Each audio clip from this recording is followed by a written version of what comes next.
Bonjour à toutes et à tous, on se retrouve aujourd'hui pour une toute nouvelle vidéo, évidemment, puisqu'elle vient de sortir. Et ça faisait longtemps que j'en avais pas fait, c'est une lecture manga. Quelque part, c'est écrit dans le titre, donc tu t'en doutes. Et je peux parler d'un seul manga, mais de deux mangas, et ils sont tous les deux édités chez Pika Édition. On va pas faire durer suspense plus longtemps, on va parler de Shibuya Hell et de So I'm a Spider, So What. Alors, mon anglais est toujours aussi éclaté. Ce sont deux mangas vraiment très particuliers. On va commencer par Shibuya Hell parce que y a pas grand chose à dire malheureusement. Au niveau du synopsis, ça dit quoi? L'enfer flotte sur terre, ses yeux sont vitreux. Shibuya, quartier ultra branché de Tokyo, 14h50, j'ai toujours espéré qu'un événement bousculerait un jour mon quotidien de lycéen un peu morne. Le genre de rebondissement que le cinéaste amateur que je suis peut voir dans ses films préférés, mais pas ce genre-là. J'ai vu des passants se faire dévorer par ces poissons géants qui sont apparus tout à coup, flottant partout dans le quartier. Ces créatures sont réelles, ce ne sont ni des effets spéciaux ni des trucages, et elles ont faim de chair humaine. Franchement, je te cache pas, le synopsis au début, il me hypait vraiment pas mal. Je te dis, c'est un survival, survival ou survival, enfin bref. Et moi, je suis totalement ouvert à la discussion, hein, c'est-à-dire que je vais pas rester cantonné au shonen, au seinen. Et bah, non, clairement, je crois que j'ai dû lire à peu près la moitié du manga, et véritablement, j'arrivais pas.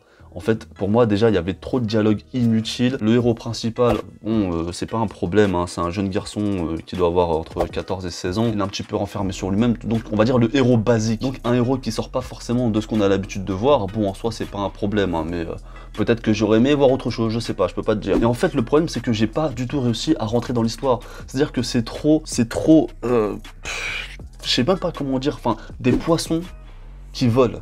Et c'est pas genre des poissons qui ont des ailes, les poissons n'ont pas d'ailes, ils sont là, ils flottent et ils dévorent les gens. Et alors en plus, il y a un truc que moi ça m'a perturbé, c'est que visiblement ils communiquent. C'est-à-dire qu'il y a des bulles de dialogue où ils parlent, mais ils parlent entre eux, parce que les humains ils peuvent pas comprendre évidemment, parce que à un moment donné, parler avec un poisson, c'est complètement stupide. Et le problème c'est que des fois tu sais pas si c'est véritablement le poisson qui parle ou un humain, donc t'es super perdu, enfin tu confonds, dis-toi, j'ai lu la moitié du tome, j'en pouvais plus et franchement j'ai pas kiffé de ouf. Alors en vérité il est pas nul, je pense qu'il a un public parce que mon ami Lucisco, lui a beaucoup aimé. Franchement, j'ai bien aimé, j'ai lu les deux, c'était une bonne petite pépite. C'est pas un truc de malade, mais c'est cool. Je valide le tome 1 et 2 de Shibuya Hell aux éditions Pika. Mais moi j'arrive pas. En termes de dessin, c'est vraiment, c'est quelque chose. Je vais pas te mentir, je vais te montrer des pages tout de suite. Voilà, c'est quelque chose de vraiment très beau, il n'y a rien à dire. Les personnages ils sont entre guillemets un peu minimalistes, mais les poissons ils sont vraiment... Je vais essayer de te trouver une page où on voit ça clairement, mais là tu peux constater que c'est vraiment très beau. Les décors ils sont vraiment... En termes de dessin il n'y a rien à dire, clairement il n'y a rien à dire.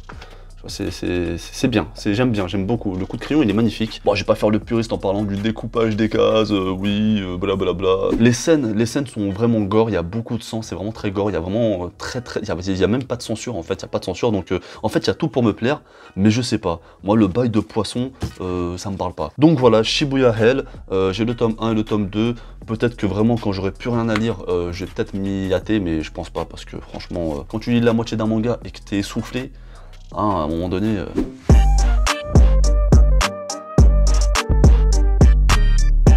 Je passe tout de suite au deuxième manga qui est So I'm a Spider, So What, qui est une sorte de isekai. C'est pas une sorte, c'est clairement un isekai, donc le synopsis évidemment. J'étais qu'une lycéenne banale, somnolent en cours quand soudain une brèche est ouverte dans la classe. Puis tout le monde s'est dématérialisé. À mon réveil, j'étais réincarné en araignée. Une bestiole de niveau 1, coincée dans un horrible labyrinthe où le danger est partout. Pour survivre, me voilà condamné à améliorer mes compétences en affrontant des monstres comme moi et à fuir des aventuriers rebutés par mon apparence. Qu'on me donne la solution pour échapper à cet enfer vite, tant qu'il me reste des points de vie. Donc, bon, on va dire c'est une sorte de moi quand je me réincarne en slim, version Eco Plus. Alors je l'ai pas dit pour Shibuya Hell, mais la jaquette elle est vraiment belle, hein. Il y a vraiment un effort sur la jaquette, et là pareil, j'ai trouvé la jaquette très belle, il y a un petit effet de relief sur la jeune lycéenne. C'est un petit peu bizarre là où je touche. Une première page en couleur avec une petite araignée et une grenouille. Donc ça c'est pour la présentation, hein, parce qu'il faut bien présenter des bons points, parce qu'il n'y a pas que des bons points. Donc première chose, alors déjà il faut savoir que moi j'ai une phobie des araignées, mais je vois une petite araignée, je suis tétanisé et je te mens pas. Vraiment c'est ma kryptonite. Les araignées, toutes les araignées de tout type, de toute taille, ce sont vraiment... Je peux plus. Et pourtant je suis 1m83, 80 kg mon pote. Je mets une araignée, je pisse dans ma culotte. Et c'est pour ça que je l'ai demandé à Pika. Je dis, je vais affronter mes peurs, mes phobies. Sauf que quand j'ouvre le manga, j'ai affaire à ce genre d'araignée. En termes de flippette, alors je te cache pas qu'au début j'ai eu du mal, puis j'ai parlé avec mon ami Taku de la chaîne Manga Corp. Lui il m'a dit que bah il avait beaucoup aimé, et de toute façon lui les isekai c'est sa came. Alors moi je suis ouvert vraiment à tout type de genre, tout type de manga, je peux lire encore une fois des shonen, des seinen, des shoujo, des isekai, des mangas sur les mechas, tout ce que tu veux. À partir du moment où il y a quelque chose à gratter, il y a quelque chose qui est plutôt bien. Donc moi les isekai ça me dérange pas, j'ai pas de problème avec. Sauf que là c'est plus un manga sur la rigolade, tu vois, on a affaire à une petite araignée qui d'un niveau 1 va affronter d'autres bestioles qui sont d'un niveau bien au-dessus d'elle et qui va devoir survivre. Beaucoup de blagues à mon sens, je vais pas dire de bas étage parce que moi je suis pas forcément drôle, tu vois, mais ça me faisait pas rire. Je me disais oh tiens il y a une blague ici, oh il y a une vanne ici, tu vois. Sans plus, c'est pas lourd, si tu veux, les blagues ne sont pas lourdes, mais elles sont pas forcément drôles. En fait, les situations ne sont pas forcément drôles. Ça me rappelle un petit peu La Voix du Tablier, que j'ai pas du tout aimé. Au départ, j'ai cru que ça allait être un super manga, finalement, ce sont que des petites scénettes, des petites mises en situation, un petit peu dérisoires, qui font à peine sourire. En tout cas, moi, personnellement, après le rire, hein, l'humour est propre à chacun, mais moi, clairement, ce genre d'humour, ça me fait pas rire du tout. Du coup, moi, ce que j'ai pas forcément aimé, c'est l'adaptation très rapide de la jeune lycéenne en araignée. C'est-à-dire qu'elle se réveille, elle est en araignée, elle comprend que c'est une araignée et elle comprend vite que le but d'une araignée, eh bien, c'est de se nourrir et qu'à un moment donné, même si elle a encore l'esprit humain et que pour elle, bah, même si c'est une araignée, elle a des envies humaines, genre des burgers, des ramen, tout ce que tu veux, bien là, elle est contrainte à manger ce qu'elle trouve. Et ce qu'elle trouve, c'est soit des cadavres d'araignées, voilà, ou sinon des moucherons ou des grenouilles qu'elle va combattre en fait. Donc j'ai trouvé ça assez sympa, le fait que, en tant qu'araignée, eh bien, elle se force à manger des choses qui sont dégueulasses. Le seul problème, c'est qu'au bout d'une quinzaine, vingtaine de pages, eh bien, elle appelle déjà les autres araignées ses frères. C'est-à-dire que le temps d'adaptation, il est vraiment très court. Ça m'a un peu dérangé. L'autre problème, c'est qu'elle level up beaucoup trop rapidement. C'est-à-dire qu'en un tome, elle passe du niveau 1 au niveau 10, je crois, ou un truc comme ça.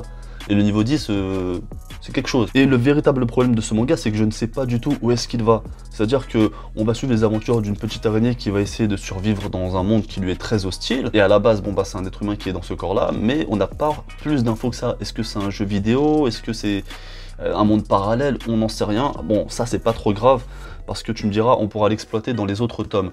Mais il n'y a pas suffisamment d'explications dans ce tome 1, qui pour moi est véritablement important. Enfin, moi je suis clairement un ovni dans les isekai, hein. Je débarque dans les isekai. En termes de dessin, pareil, c'est pas ouf. Voilà.